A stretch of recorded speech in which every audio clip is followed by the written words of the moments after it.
Hey, it's great to see you again.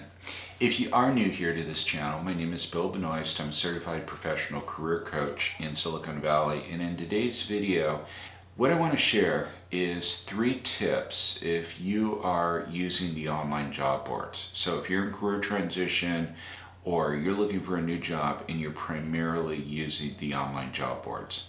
So before we even begin, I want to stress that that's probably one of the least effective ways to find a job out there.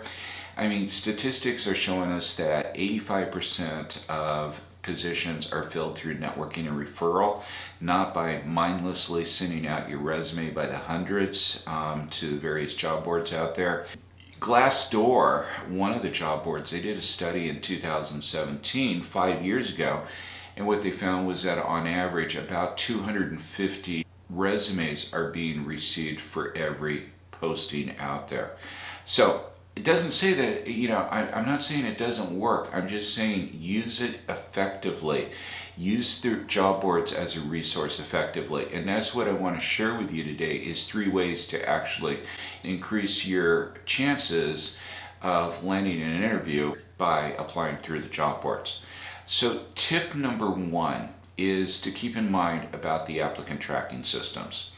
So I'm just using this as an overall umbrella, but you got to realize that the chances are really good that when you send in your resume to a position that's listed on job board, it's going to go automatically into an applicant tracking system, ATS for short. 90 some odd percent, I say some odd because I've heard anywhere from 92 to 99, but it's always been in the 90s, of the Fortune 500 companies are using applicant tracking systems. But another percentage, one that I think is much more relevant for individuals that are not applying to those Fortune 500 companies, 35% of small to medium-sized companies are also using them. And that 35%, that number was several years ago, so I know that has increased significantly as well because the prices of applicant tracking software is becoming less and less expensive. So what happens is your resume gets submitted and it just automatically gets uploaded into an applicant tracking system. The information is parsed from your resume over into various database fields, and it's the computer that matches your resume to the job description, and it gives it a ranking, a ranking that's like a Yelp review. If you're in a new town and you want to go out to dinner that night, what are the things that most people do? They bring up Yelp, they look at the restaurants in the area, and they say, well, I'm not going to consider this restaurant here that's only 2 stars. I'm going to go to this 4 or 5 star restaurant over here. Well, that's often what happens with your resume. Is it's ranked, and it may be ranked lower, and somebody's not looking at that because they're looking at, say, the 4 and the 5 star resumes. And what makes that a 4 or 5 star resume? It's the keywords. It's matching your resume up to the keywords that's actually on that job description. So tip number 1, make sure that you are customizing your resume to that job description as well as far as keywords are concerned. Now, a second part of this, which is just as important, is the formatting of the resume.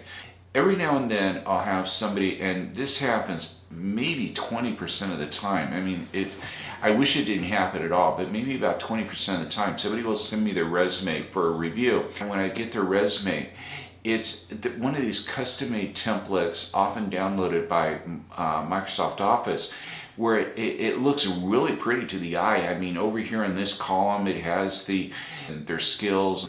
There'll be a little image of an email and a little image of a phone for the phone number.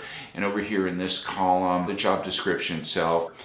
And it looks really appealing to the eye. But the thing is this, it's most, and I say this, most applicant tracking systems do not play well with resumes that have this kind of format. They don't play well with columns, with inserts, with graphs, and with images. And by the way, those little icons are images. So you got to be really careful about that. And let me just pause for a moment.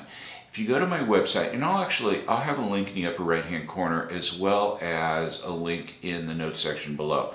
If you go to my website, I have a free training. It's about an hour and a half. It really goes into detail on creating your resume, step-by-step instructions, as well as the LinkedIn, and also covers even the most common interview questions and the best practice answers to those questions. So something you may want to check out if you're looking for a new job right now.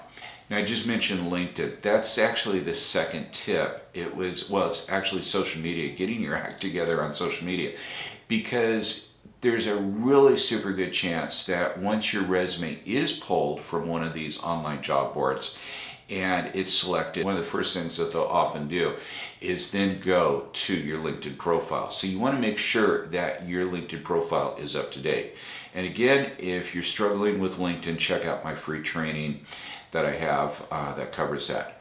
The third tip is one that I think a lot of people just completely don't even consider, and this can be so important, and that is keeping a log of the positions that you're applying for.